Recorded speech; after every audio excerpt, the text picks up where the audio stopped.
देवा,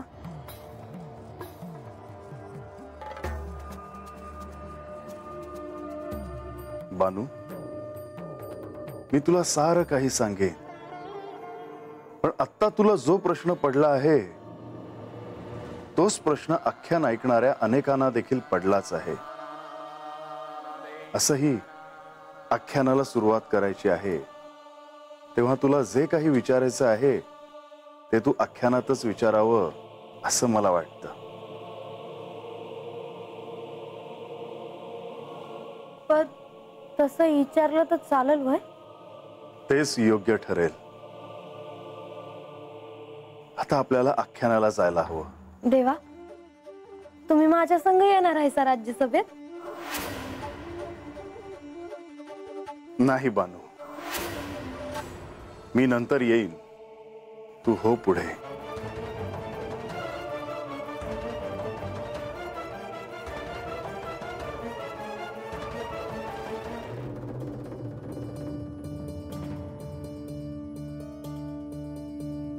मला ठाव आहे देवा, राज्यसभेत तुम्ही म्हाळसा ताईं संग येणार आहे सा।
प्रधानजी, जेजुरीच्या या भव्य राजवाड्यात कोणालाही कुठेही जाण्याची परवानगी आहे का? देवी, तुम्ही काय बोलता आहात? मला काहीच समजत नाही। मी असे विचारले आहे की कोणालाही अंतःपुरापर्यंत येण्याची अनुमती आहे का?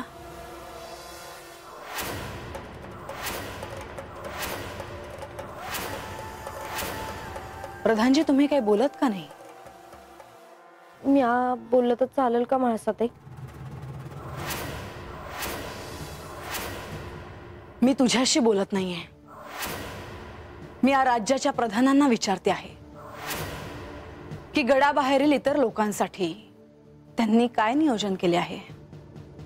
देवी, गडाच्या ह्या बाजूला म्हणजेच अंतःपुरात कोणालाही सहज यायची अनुमती नाही। हो ना? मग ही इथे कशी आली?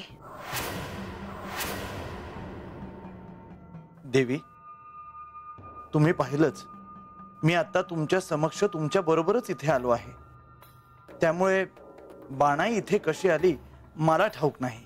तेच सांगते हाय म्या का तू काय सांगणार आहेस? मुळात या गडावर येण्याचं तुझं धाडसच कसं झालं? मला हात यायचं नव्हतं, पण काय? तुला तर एखादे कारणच हवे आहे। आधी या गडावर येण्यासाठी तुला बंदी घातली, तुझं समाधान झालं नाही, आता आख्यानाच्या निमित्ताने का होईना तुला आमंत्रण मिळालं, आता तुझं समाधान झालं असेल ना? आणि आता अंतःपुरापर्यंत येण्याचे धाडस केलेस तू. तुझी जागा गडाच्या मध्यावर असलेल्या वाड्यात आहे हे विसरू नकोस. या राजवाड्यात मी तुला कधीही जागा मिळवू देणार नाही. आता नसल, पर देवांच्या मनात माझ्यासाठी जागा आहे हे पुरेसं आहे मला. आणि ती जागा तशीच राहणार हे विश्वास आहे माझा. कुणी बी किती बी पुसायला बघितलं तरी बी ते पुसलं जाणार नाही. हे सारं तू माझ्या समोर बोलते आहेस हे कळतंय ना तुला? कळते की मला. न कळाय काय झालं आणि काय चुकलं माझं? मी हाता आले ते आणि मी सांगते का मला देवांनी बोलवलं म्हणून मी आले हात, नाहीतर मी कशा पायी आले असते. उगाचच यांच्या नावाने खोटं बोलू नकोस. मला ठाऊक आहे तुला या गडावर एक ना एक दिवस यायची इच्छा होतीच आणि इथे येण्यासाठी आजही तू काहीतरी कारण काढलं असेल. त्यानंतर मला इथेच राहायचे आहे असं तू यांना म्हणशील, पण मी तुला इथे कधीही येऊ देणार नाही. पण मी असं कशा पायी म्हणू? कारण जे तुला हवं आहे ते मिळवण्यासाठी. पण ध्यानात ठेव, या गडावर मी तुला कधीही राहू देणार नाही. स्वतःच्या मूळ रूपाचं स्मरण करणं एवढं सोपं नाही. नुसतं शिवसभेचं वर्णन ऐकलं त्या विचाराने भोवळ आली तुला. तुला हवं ते मिळवण्यासाठी तू असं वागशील ह्याची मी कल्पना केली नव्हती. तुला असं वागणं शोभत नाही. तर देवांनी मला हात यायला सांगितलं म्हणून मी हात आले हे खरं आहे. हे खोटं आहे. यांच्या नावाने खोटं बोलताना काहीच कसं वाटत नाही तुला? हेच खरं आहे. मी आपली आख्यानाला चालले होते, पर देवांचा सांगावा आला म्हणून मी हात आले. माझ्यावर तर विश्वास नाहीच आहे तुमचा, पर देवांवर तर विश्वास असेल ना तुमचा? मग विचारा त्यासनीच, तेच तुम्हासनी सांगतात.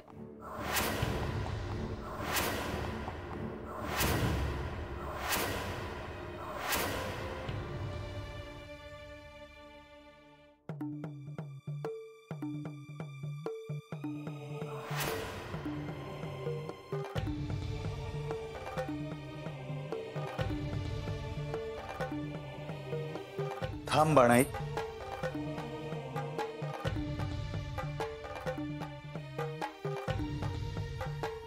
बाणाई, म्हाळसाताईंच्या बोलण्याचं वाईट वाटून घेऊ नकोस. नाही जी, मला ठाव आहे का त्यासनी माझा राग येतो. माझं तोंड बघायची बी इच्छा नाही त्यांची, ठाव आहे मला. पण मी आज हाता आले ते देवांनी सांगितलं म्हणून. बाणाई, श्री खंडेरायांनी तुला इथे का बोलवलं आहे हे मी विचारणार नाही, परंतु तू सत्य तेच सांगते आहेस हे मला ठाऊक आहे. वर्धनजी, ह्या जेजुरीत तुम्ही आणि लक्ष्मी देवी एवढाच माझा आधार आहे बघा. तुम्ही माझ्या भावासारखा आहेसा म्हणून तुम्हासनी एक विचारते. विचार बाणाई. मी आहे समद निमूटपणे सहन करते आहे. म्हाळसाताई माझा राग राग करतात, पर यात माझी काय चूक आहे तुम्हीच सांगा जी. तुझी काहीच चूक नाही बानू.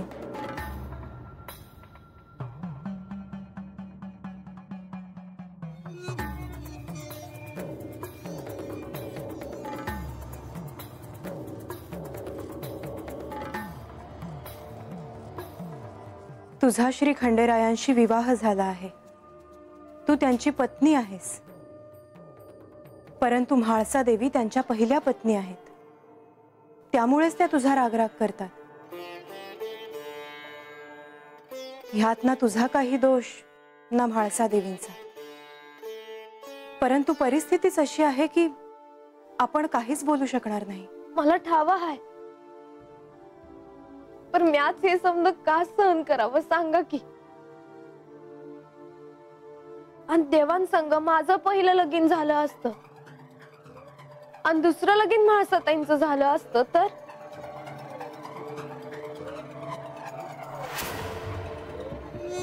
ते शक्य नव्हतं बाणाई.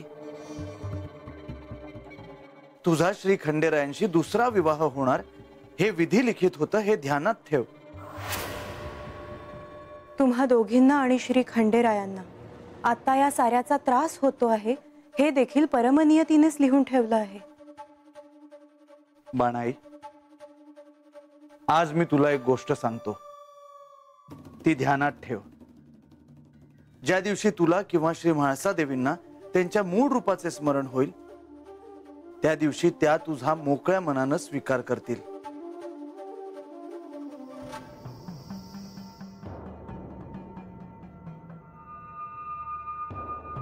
निश्चिंत हो बाणाई. आता आख्यानाला सुरुवात होणार आहे. तू पुढे हो, आम्ही येतोच.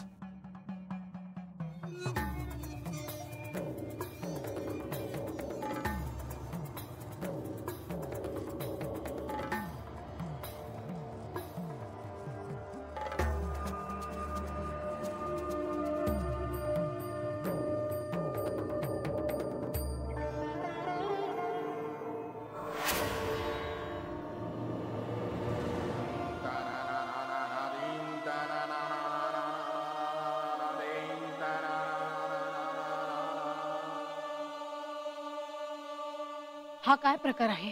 म्हाळसा, तू कशाविषयी बोलते आहेस? मला काय म्हणायचे आहे हे तुम्हाला खरंच ठाऊक नाही? तू सांगशील मला काय झालं? ती बानू इथवर कशी आली? तिला मी बोलवलं होतं. म्हणजे ती खरं सांगत होती. पण म्हाळसा, तू एवढी का रागवली आहेस? हेही तुम्ही मलाच विचारत आहात. हा जेजुरी गड म्हणजे केवळ राज्यकारभाराचे केंद्र नाही, तर माझे घरही आहे. इथे माझा संसार आहे आणि माझ्या संसारात माझ्या अनुमतीशिवाय कुणी आलेलं मला आवडणार नाही. पण म्हाळसा, तिला मी बोलवलं होतं.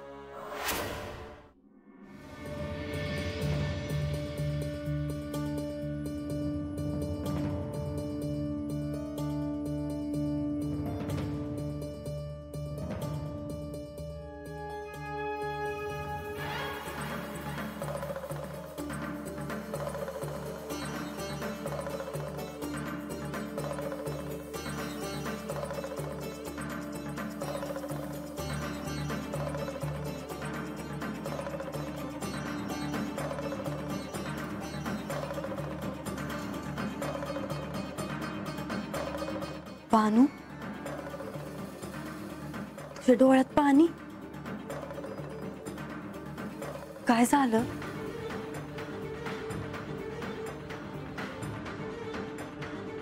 असं कसं? मला सांगितलंच पाहिजे. कोणी रडवलं आमच्या बानूला?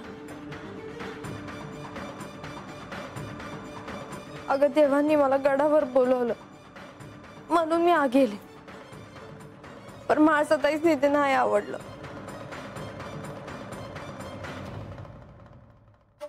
मला वाटलंच होतं. काय काय म्हणल्या त्या?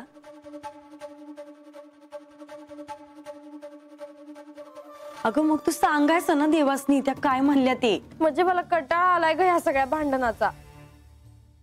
आता माझ्या पै त्या देवांसंग बी भांडण करणार. त्यासनी असं वाटतंय का माझा गडावर राहण्याचा डाव आहे. त्यासनी नाही कळलं तरी देवासनी ठाव आहे काय खरं आहे ते. तू नका काळजी करूस. चल.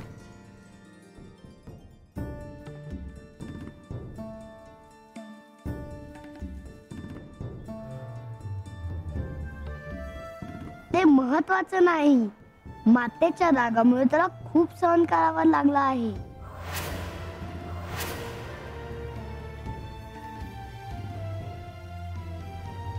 यासनी तर समज ठाव आहे. तुझे दुःख मला कळते आहे, पण एक दिवस असा येईल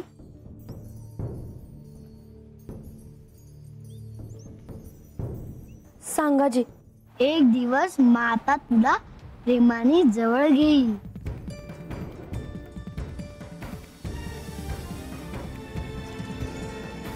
तो दिस कधी येईल?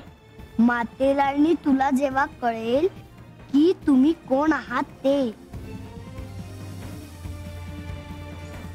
मी त्या दिवसाची वाट बघल. आख्यान सुरू होईल आता. जी येतो आम्ही.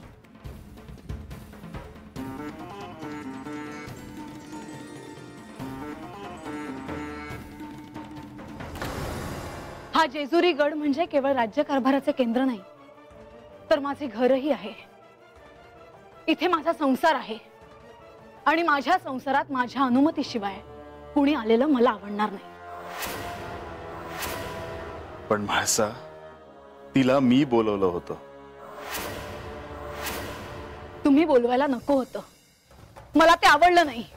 म्हाळसा, रात्रीच्या वेळी त्या दिव्य खडावा घालून ती चंदनपुरीला गेली होती. मी त्याच्याविषयी बोलत होतो. ती सुरक्षित नाही हे तिला समजावत होतो. हो, मला नाही समजावलं कधी तुम्ही असं.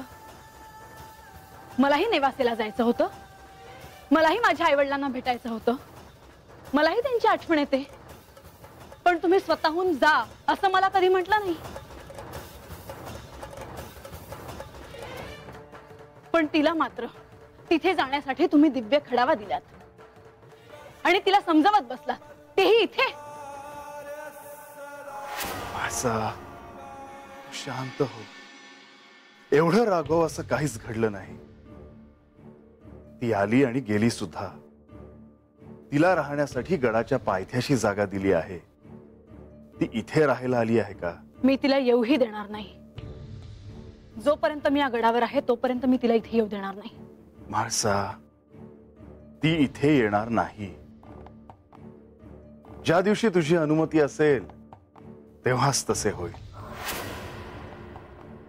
पण मी अशी अनुमती देणारच नाही. आज तू असं म्हणतेस, उद्या तुझा निर्णय तू बदलू शकतेस.